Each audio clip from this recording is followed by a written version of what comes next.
Thank you very much. Thank you for having me back. Thank you, Skip, for inviting me back. And Christine, thank you. I would like to think that that's what all journalists do. And I like to think that that's what the students here are learning to do as well, bring a little bit of truth and shine a little bit of light in the rest of the world. So thank you to all of those who are doing that. And thank you for being here. And so as Christine said, I will talk about Jerusalem tonight, in the Middle East, in the US. Nothing controversial at all. But I appreciate your being here. So, the history of Jerusalem is the history of the world. That's how historian Simon Sebag Montefiore puts it. Another way to put it, Jerusalem has long been considered, and is still considered by so many, to be the center of the world. If I forget you, O Jerusalem, goes the Jewish psalm, may my right hand cease to function. The prophet Muhammad's uncle said, there is not a single inch in Jerusalem where a prophet has not prayed or an angel not stood. And as an American Christian evangelical recently put it, when God established the boundaries of nations, he chose the city of Jerusalem for himself. It is the place where man has long believed he can communicate best with God. Abraham, Jesus, Muhammad, the patriarchs, the prophets walked what we now call Jerusalem's old city, and it is old. It has been and remains the center of the struggle of the Abrahamic world. Jews, Christians, Muslims believe it is one of the, if not the, holiest cities on the planet. The home of what's said to be the Jewish temples, a site that is deemed so holy religious Jews believe they're not even allowed to step on it. On the very same spot, Islam's holiest site outside Mecca and Medina, the Al-Aqsa Mosque compound and the Dome of the Rock, as in the rock from which Muhammad is said to have stepped on before ascending to heaven. And if you walk about 10 minutes from there, down cobblestone, thin streets, lined with ancient shops that are now filled with contemporary tchotchkes, you arrive at the Church of the Holy Sepulchre, and the two holiest sites in Christianity, where Jesus of Nazareth is said to have been crucified, and Jesus' empty tomb, in which he's said to have been buried and from which he is said to have been resurrected. Jerusalem, these little streets in this very small area, is the fulcrum of faith. This small piece of real estate is the inspiration for 3.5 billion believers, more than half the planet. And it's the only city that, as Montefiore puts out, actually exists both on earth and in heaven. In the book of Revelations, New Jerusalem emerges from heaven, and the entire city is made of, quote, pure gold, like clear glass. In the middle of that imagined Eden on earth, the river of the water of life flows through the city, and its source is no less than the throne of God. No other city is infused with such faith or given such power.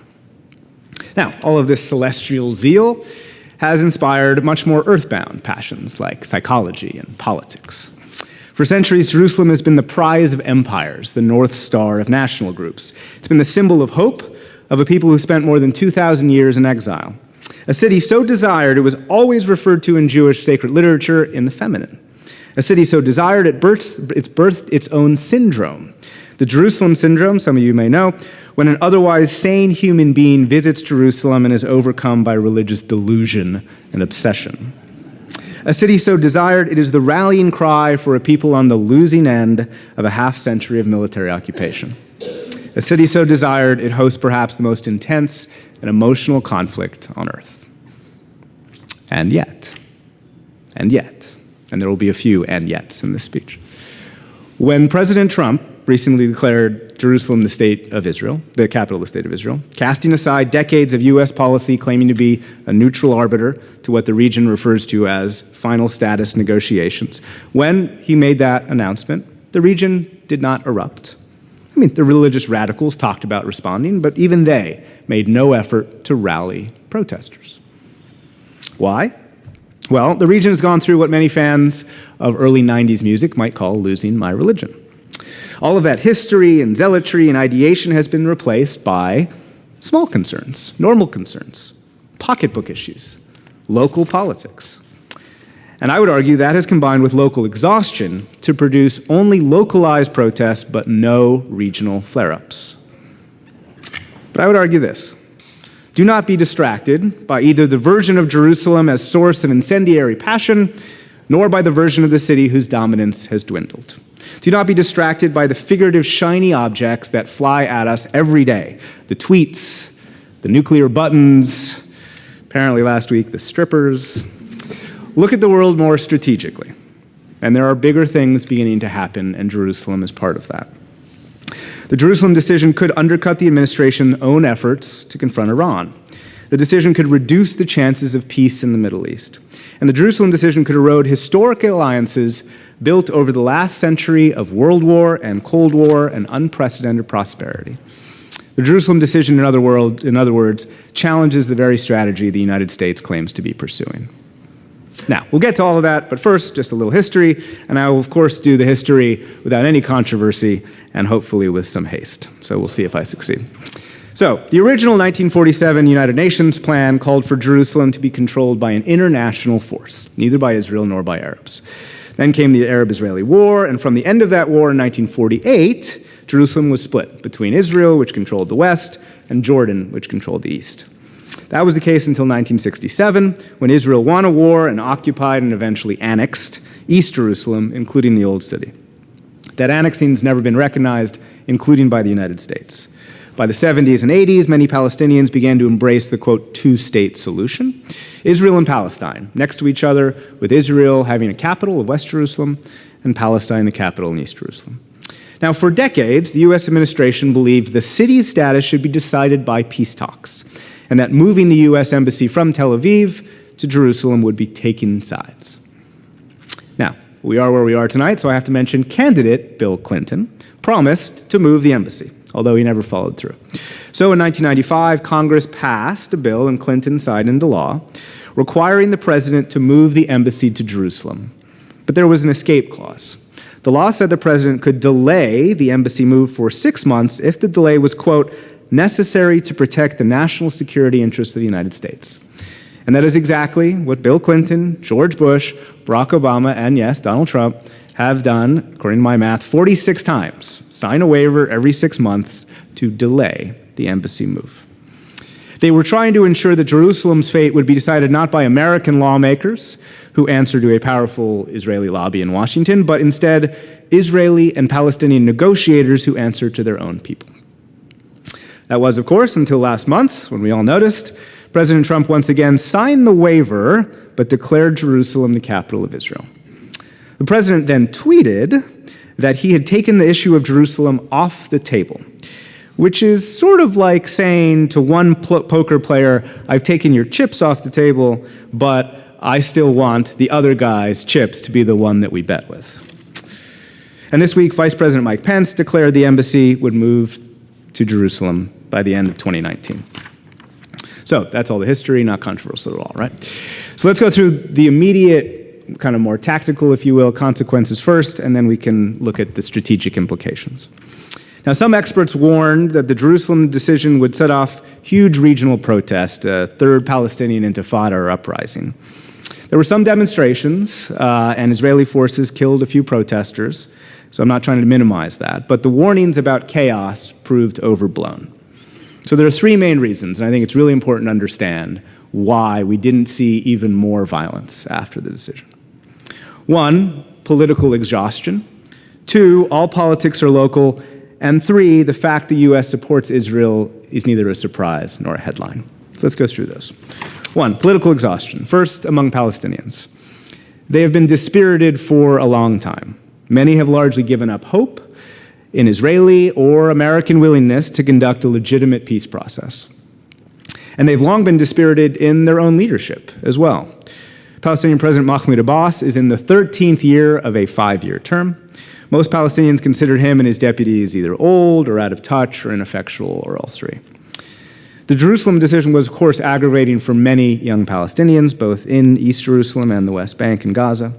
But without proactive leadership, there could be no significant uprising. Many Palestinians simply do not believe having any kind of uprising at this point would accomplish very much. So that's reason number one. Reason number two, for the muted response, expands us to the region and to that great axiom, all politics are local. Like most of us here, most people in the region are mired in your own concerns. For example, Turks are dealing with an increasingly authoritarian state. Egyptians have their own authoritarian leader in upcoming elections. The Jordanians and Lebanese are worried about Syria and refugees and ISIS. The Saudis are embarking on huge generational shifts. You get my point. People are focused on their local issues rather than on Jerusalem and a half-century of occupation. Now, I would argue this is actually all a good sign. This is an evolution from the days 20, 30, 40 years ago, or even maybe 10 years ago, when US-controlled autocrats stifled their own people so tightly, Israel bashing was like a pressure valve. Each regime opened as necessary. Today, it's a good sign that most Arab politics are local. I'm not saying people in these Sunni Arab states don't care about Jerusalem. All I'm saying is that they don't want to ruin their own countries or try and overthrow their own governments or even take to the streets in any significant way because of a decision by the United States that is pro-Israeli. And that brings us to reason number 3. The US supports Israel, not a headline. Donald Trump, pro-Israeli, not a headline. The US has long been seen not as the neutral broker it claims to be, but frankly as a pro-Zionist hegemon, dubious and dismissive of Palestinian nationalism. So the US wants to move its embassy to Jerusalem? Yeah, what's new? So goes the line. And there's one more non-surprise here. Jerusalem has been dominated by Israel for 51 years. All aspects of the Israeli government, except for the military, are in West Jerusalem. It's not a unified city, as Israel claims. You only have to drive into East Jerusalem over a line, by the way, that physically doesn't exist, to feel the Palestinian culture and community. But the city's structure is dominated by Israel. And frankly, only the radicals and the deluded believe or argue that Palestinians could one day control all of Jerusalem. The official Palestinian position, after all, is to seek a divided city, with East Jerusalem as their capital and West Jerusalem as Israel's capital. For the U.S. to move its embassy to Jerusalem, therefore, does not really change, as we like to say, the reality on the ground. And so it does not inspire surprise or fury. But, just because the immediate consequences were muted does not mean there are not longer-term, more strategic consequences. And I would argue these are much more important than anything that has or has not happened in the last month. And I think there are 4 major consequences that we'll see playing out in the coming years and months, each of which is the weakening of a fundamental institution. The weakening of the Palestinian presidency, the weakening of the U.S. alliance with Sunni Arab states, and therefore the weakening of the U.S. campaign against Iran. The weakening of the peace process, and therefore the weakening of the two-state solution. And last but certainly not least, the weakening of U.S. leadership around the world. So, take you through those. Firstly, the weakening of President Abbas.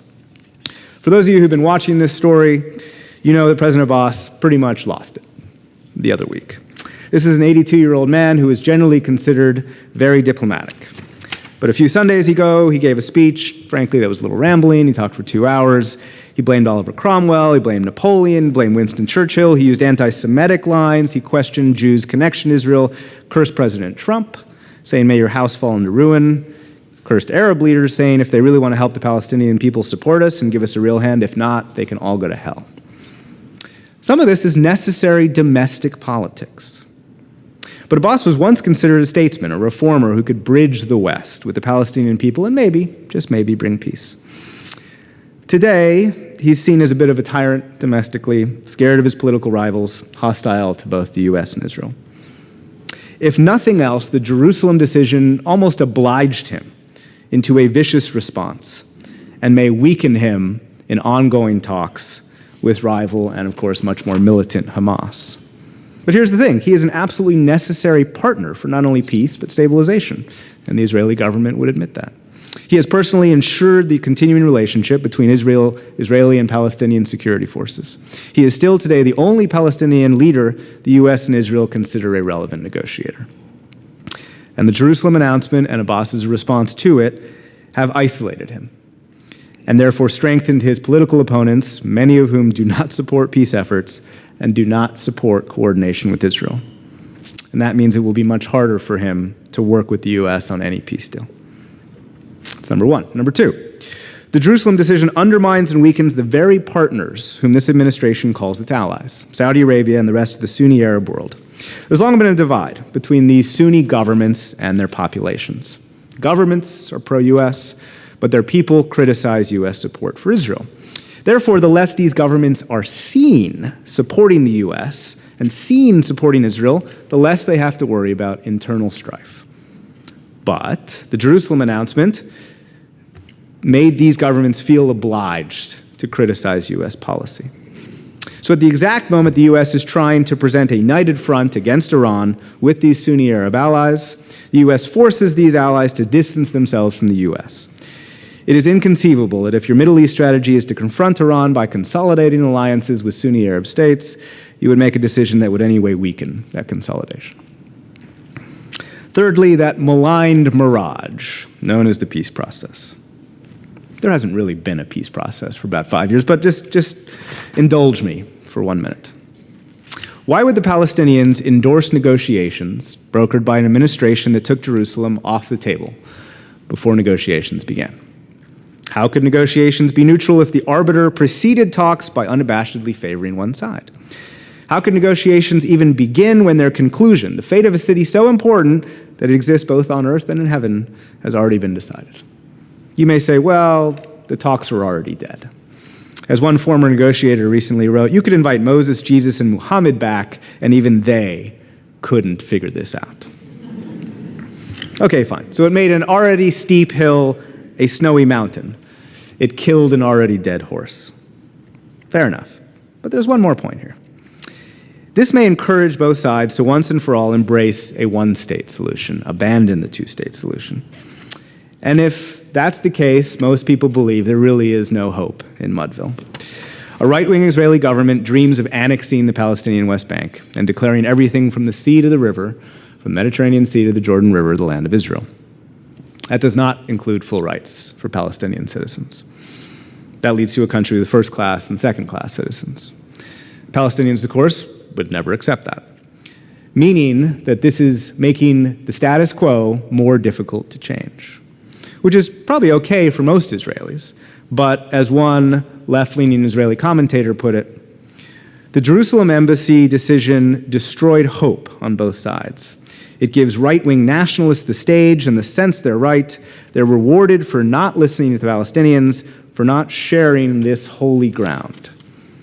And that is dangerous, end quote. The fourth consequence, and perhaps the most important. Not long after President Trump's announcement, the United Nations Security Council did something it has never done. It called an emergency session because of a decision made by the United States. It's never done that. Matthew Bycroft, the British permanent representative of the UN, invited all his European colleagues on the Security Council to a microphone with the cameras rolling and said this: "We disagree with the U.S. decision to recognize Jerusalem as the capital of Israel. It is not in line with Security Council resolutions and is unhelpful in search of prospects for peace in the region." This is the statement by the U.S.'s single most steadfast and important ally. An ally, by the way, whose capital President Trump is not welcome to visit. It is no secret the president questions whether the U.S. should continue to defend and promote the Western liberal order it helped create 70 years ago. He's questioned NATO, said he doesn't care if the European Union succeeds or fails, disparages the free trade deals on which the last 3 decades of economic growth have relied.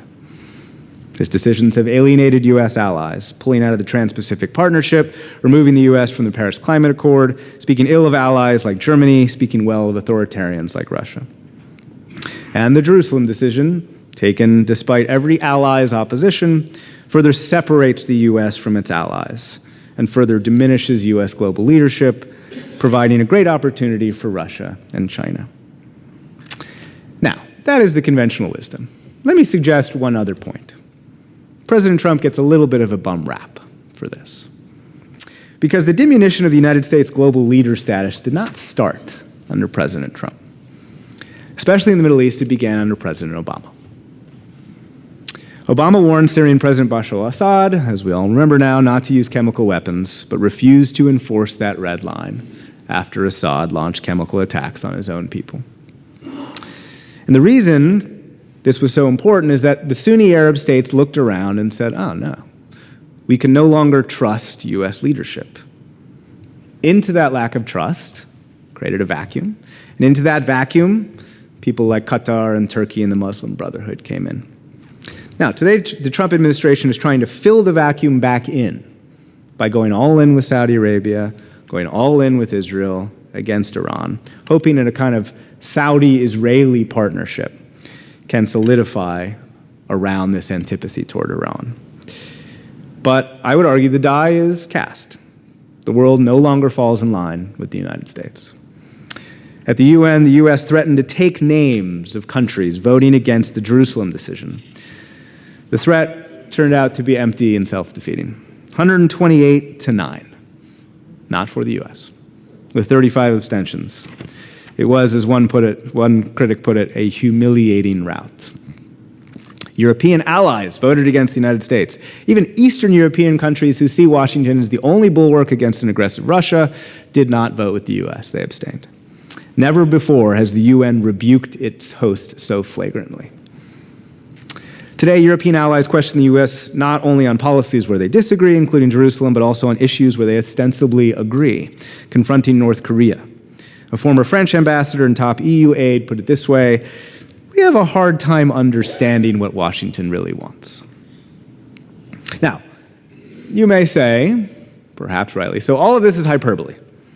World War III hasn't begun. NATO still exists. The EU is relatively strong and has its own issues that were not caused by President Trump. NAFTA, still there.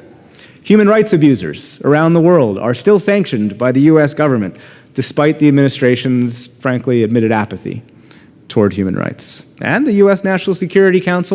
National Security Strategy still calls Russia an adversary, despite the president's Putin bromance. In many ways, Trump's foreign policy fits within the bounds of traditional Republican orthodoxy, thanks in part to Congress and to decades of what the administration sometimes refers to as the deep state.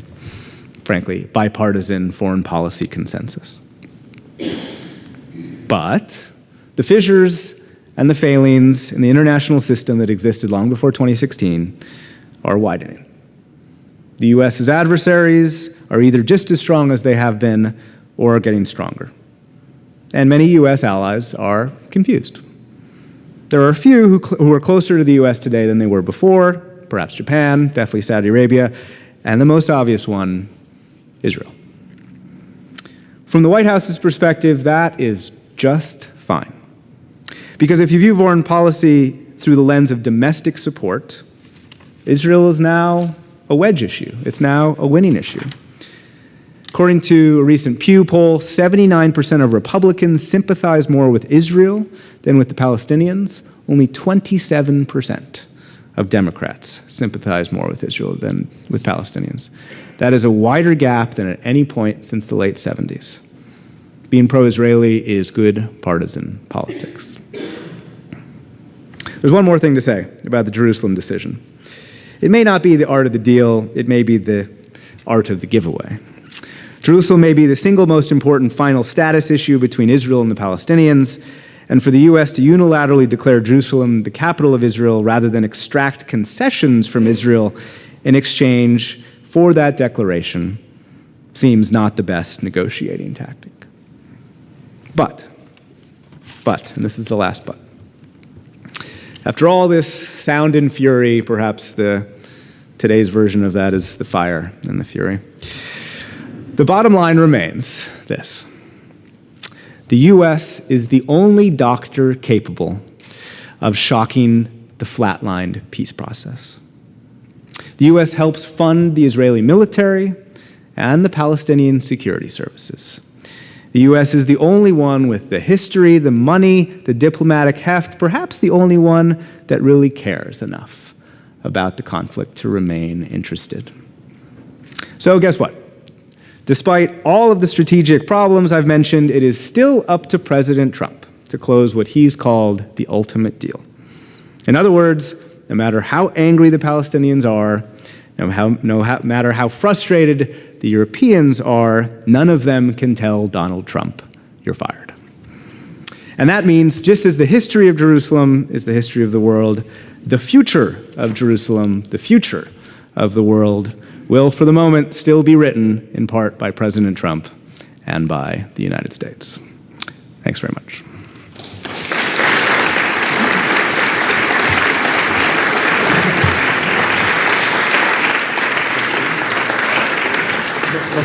Before we get to questions, I just want you to know you can see why our students like Nick Schifrin. I mean, you can.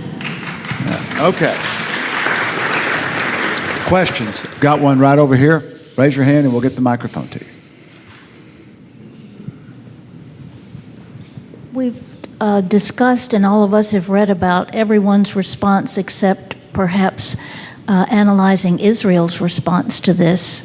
Was there any negotiation before this or any idea that they encouraged it to happen at all? Well, I think it's always important to talk about Israel being diverse, and it's not a single entity. Israel is 20% Arab. There's a higher percentage of Arab citizens of Israel than there are African-American citizens of the United States. So, when we talk about the country, obviously the responses were very diverse. But the government has been asking for this for as long as anyone's been listening.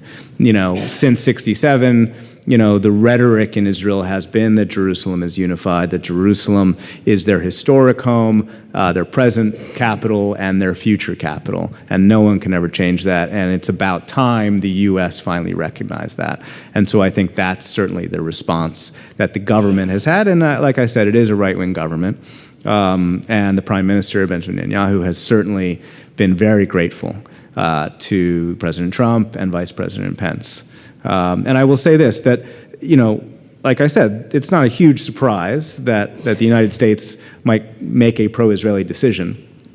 And historically, presidents and vice presidents have always talked about there being no daylight between the U.S. and Israel. But this is a real fusing of U.S. and Israeli policy, and seeing and listening to Vice President Pence's trip especially.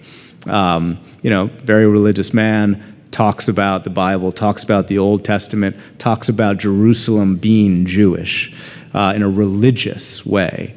This is music to the ears of the Jewish-Israeli politicians, who are obviously the vast majority of the Israeli government, and to Benjamin Netanyahu himself. Whether or not they pushed it personally, like I said, domestic politics probably owned the day on this decision by the White House, by the president, but certainly something that they've been hoping would happen for a long time. Yes, question right here, and we'll get the microphone to you, and then we'll get to you.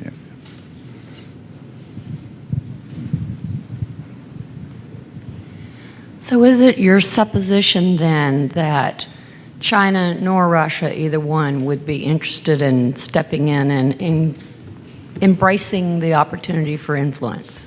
I think Russia is trying its best to become one of the countries who everyone has to talk to in the Middle East.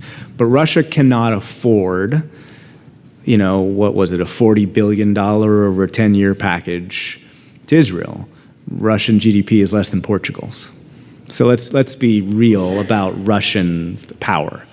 China, however, has huge economic heft, but they have a very different relationship with the world. The relationship that we've had with the world is, to a certain extent, based on values. And fine, you can criticize anyone who talk about U.S. exceptionalism, talk about President Nixon and Secretary Kissinger's kind of backhanded deals, but there have been a certain notion of U.S. ideals in the world, and those have aligned themselves with Israel for basically a century. That means that the U.S. is willing to give things like humanitarian assistance, to criticize people on their human rights record, and yes, to fund the Palestinian security services, which frankly for the U.S. is not very expensive, but hugely important. Until China declares at some point, or we see evidence that they're willing to do that kind of thing, there is no competition for the U.S. China has remained transactional, very much focused on extracting minerals from all over the world for its population, and that's what drives its foreign policy. And there is no room in there for a lot of humanitarian assistance or, funding the Palestinian security services, which really have nothing to do with Chinese national security. And so until that changes, no, Russia and China are not competing for the same game. Yeah. Esther, you got a question right here. It's coming right at you. Do the Palestinians have anything to bargain with, or is it basically over?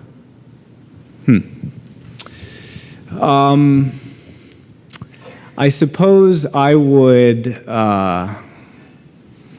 this is where you have to be careful when it comes to the Middle East. I suppose the Palestinians would say, with respect, sir, I disagree with the idea of the question. Because yes, you're right, in the sense that what do you have to bargain with? No one wants another intifada. No one wants a bargaining chip if we're going to blow up the buses. And frankly, most Palestinians don't support that at all. So what I think you'd hear is Palestinians say, with respect, it is less about what we have or don't have to bargain and more about what is right, more about a moral compass that the U.S. still stands for, a notion that the longest occupation on the planet shouldn't just continue, and that we, like, who knows, I don't want to, get even more groups in here, but like the Armenians or the Kurds or any national group in the last century that has argued for nationhood, the Palestinians would say, we have that right too. And we aren't going to threaten Israel. We will be happy to negotiate about the border, negotiate about your legitimate security concerns. And again, the official Palestinian line is we respect Israel as a Jewish state. So given all that, what they're asking for, is a level of dignity, is a level of independence outside of the occupation. So that's the argument that they would make to you. They would say, with respect, actually, you're thinking about it the wrong way. It's that we've had to live under this since 1967, and therefore, you should recognize that it's not okay that this occupation has continued for this long. The literal answer to your question, they don't have a lot to bargain with. And so, frankly, that's part of the reason that we're in the situation we are in today. All right, we got a question over here. Senator Elliott has a question. I'll try to work in two quick ones. One, as Israel perceives unification of Jerusalem, what does that look like when we talk about the Palestinians not having full rights? Is that different from what it looks like now, or what does it look like? And secondly, is there any leadership that's bubbling up between Abbas and the radicals, so to speak? Is there any hope there? There is, I'll take the second one first. There is some leadership, but it is difficult for any moderate leader to gain traction. The reason that President Abbas is that Yasser Arafat endorsed him. And Abbas presented himself as the bridge, as I said, between the kind of nationalism of Arafat, the legitimacy that Arafat had among Palestinians, and Abbas could kind of talk the West's language much more so than Arafat. And frankly, a lot of Palestinians say, sorry, you failed. And that has led more to candidates who are more radical than Abu Mazen, as he's known, to emerge and become more popular. And so it's not clear to me, maybe there's something I don't know, and I'm not an expert on Palestinian politics, but it's not clear to me that there are viable, legitimate moderates coming up through the system that could genuinely challenge him. There are people who have been in the system for a long time, but the problem is, as long as this status quo continues, people like Saeb Erekat, who's been doing this for decades, they're tainted with the same brush that Abu Mazen is. As for the unification of Jerusalem question, it's funny. I mean, it's almost hard to explain for those of you who haven't been there. Jerusalem is not unified. But nor are the Israelis trying to unify it. The East Jerusalem is Arab, it's Palestinian. In culture and language and community, there are some settlers who go in East Jerusalem, and this government has protected them a little bit. But really, there's no changing that, nor is there changing the feeling of West Jerusalem, which is Jewish, some of it secular, increasingly religious.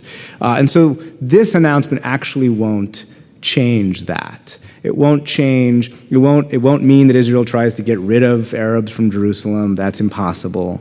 Nor will it mean erecting any kind of border or wall. The Israelis have taken a very clear policy toward unifying Jerusalem, which is removal of any physical notion of the Green Line, removal of any physical border between West and East Jerusalem. And that's the kind of method they've used in order to unify the city. And there's a lot more to talk about in terms of policing, but that's the overall. So this actually won't affect that. Oh, do you have a question? Hi, Molly Henagar. I'm a second-year student at the Clinton School.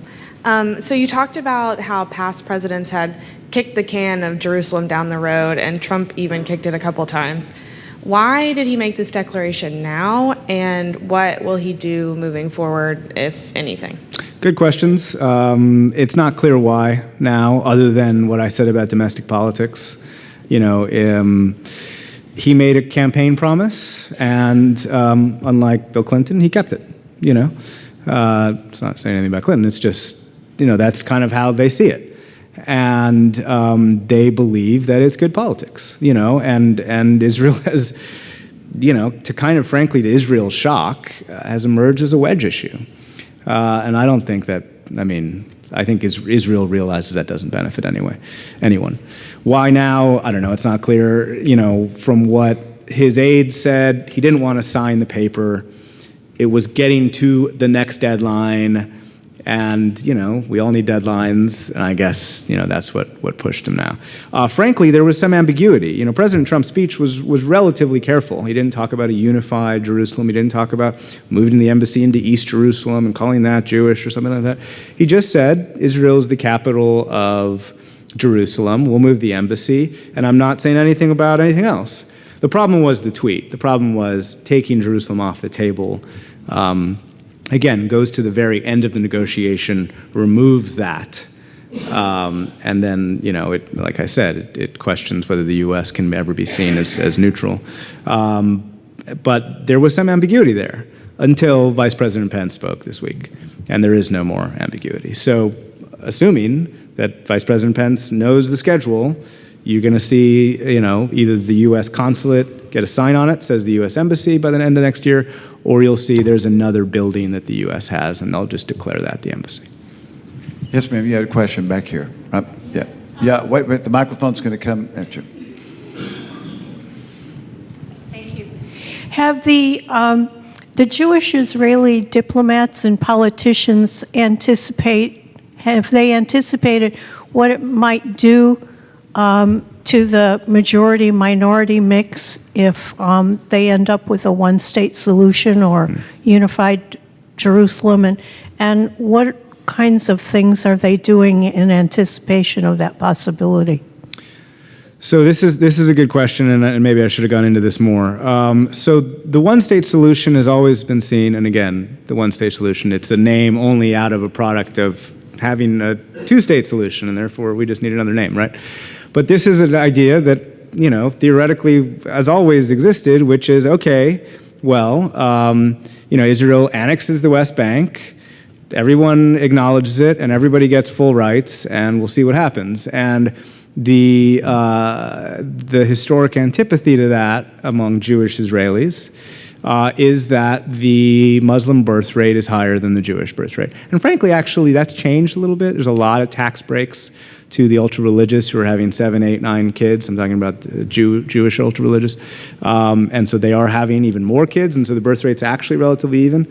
But the assumption is that Muslims would be the majority inside of Israel if there was a single Israel that existed with it, including Gaza, including the West Bank, from the sea to the river. And they, the Jewish politicians have, it's dead on arrival. It's a non-starter. And so the quote that I read about the kind of left-leaning Israeli criticizing this is the notion that, okay, the announcement gives the right wing a little bit more, to use a word, chutzpah, to say, yes, let's annex it and not give Palestinians full rights. That would be pretty radical, and it's not clear to me that that'll ever happen, but they're certainly talking about it. So that is the talk now. So basically they say, all right, Saab Erekat, the Palestinian negotiator, you want a one-state solution? Fine.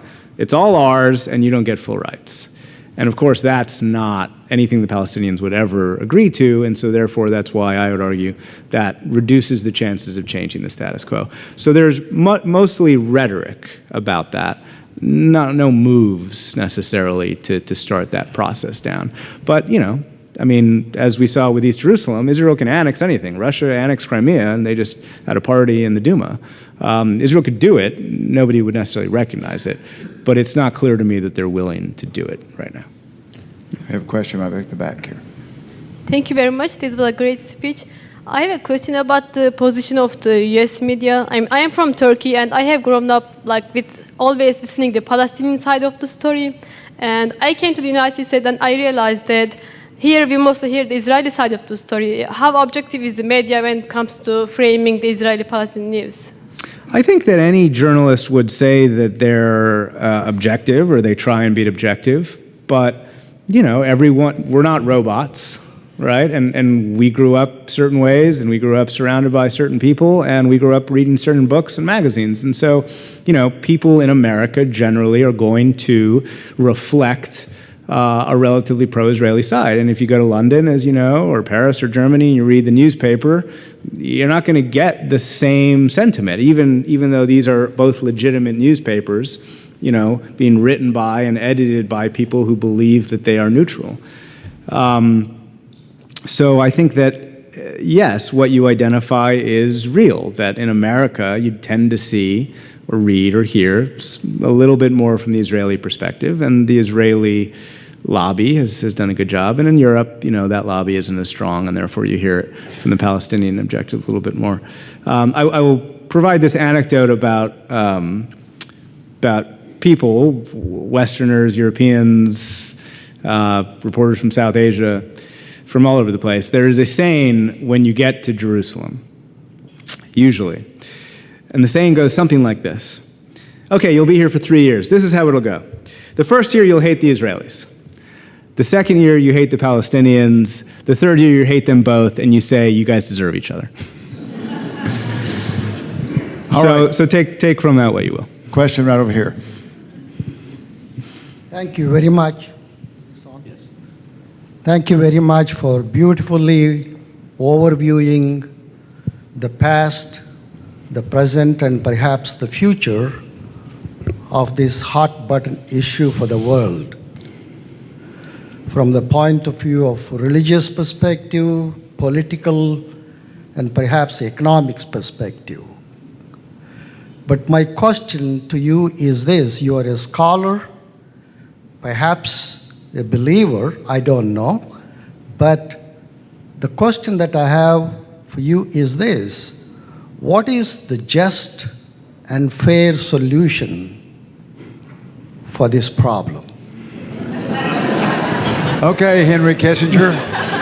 Well, exactly. You've just now moved into, you know, Tillerson that thought his job was secure. Yeah. So I have personal thoughts on that, obviously.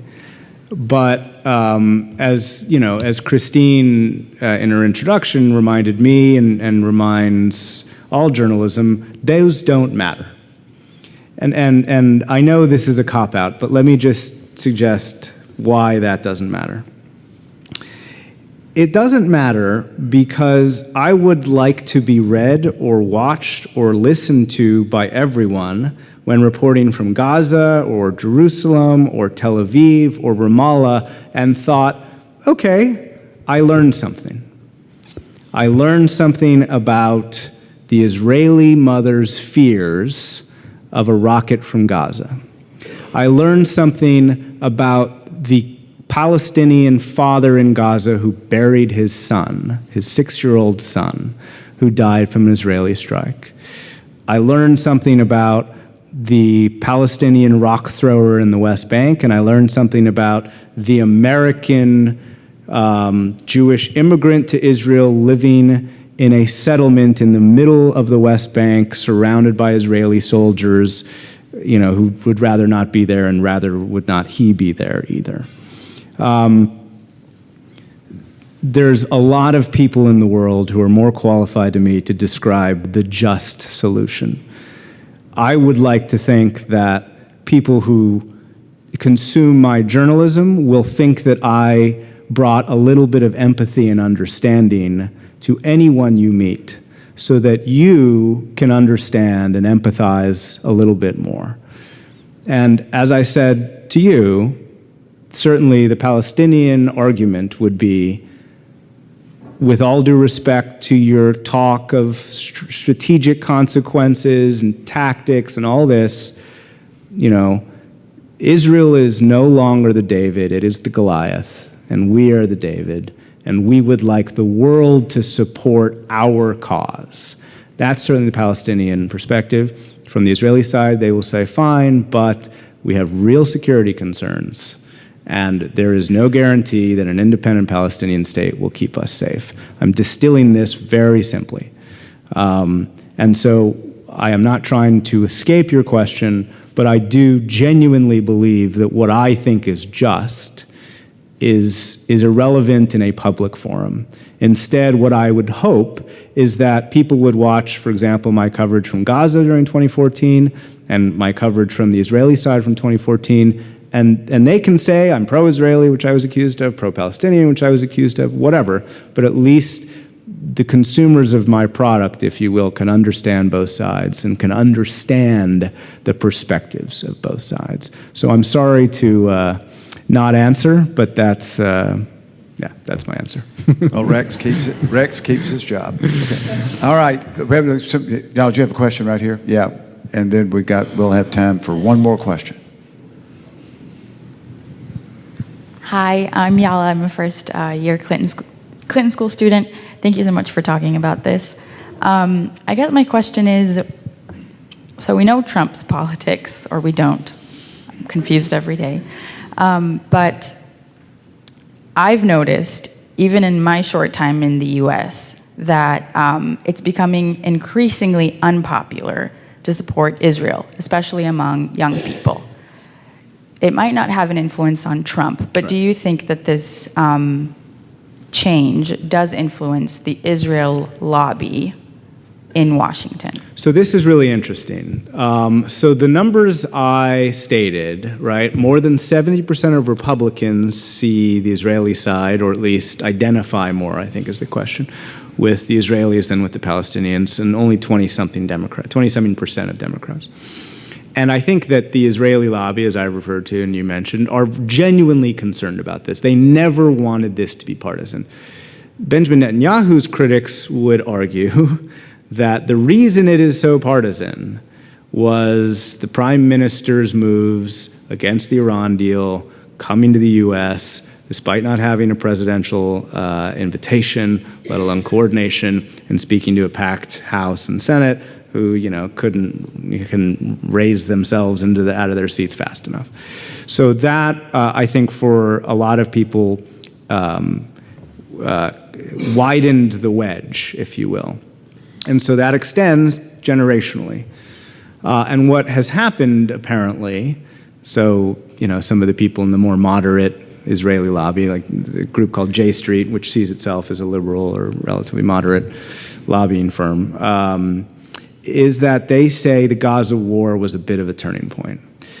Because, say what you want about me, right? I worked for Al Jazeera, so fine. But if you watched ABC, if you watched even Fox, there were a couple moments there where even your kind of reliably pro-Israeli commentators looked at these images and said, And I think it didn't necessarily cast the die immediately.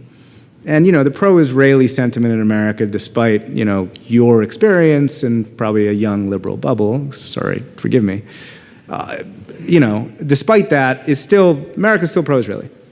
But it's obviously changing. And I think Gaza changed that. I think what the Prime Minister did during the Iran deal changed that. And there are, let me tell you, there are people who really believe in the state of Israel and really believe that it shouldn't be a partisan issue, afraid right now of what we're going to see in 10 years, 20 years, 30 years. Not necessarily suddenly Congress turns pro-Palestinian, because they never will, because the Palestinian lobby is, it's almost like an oxymoron, barely exists.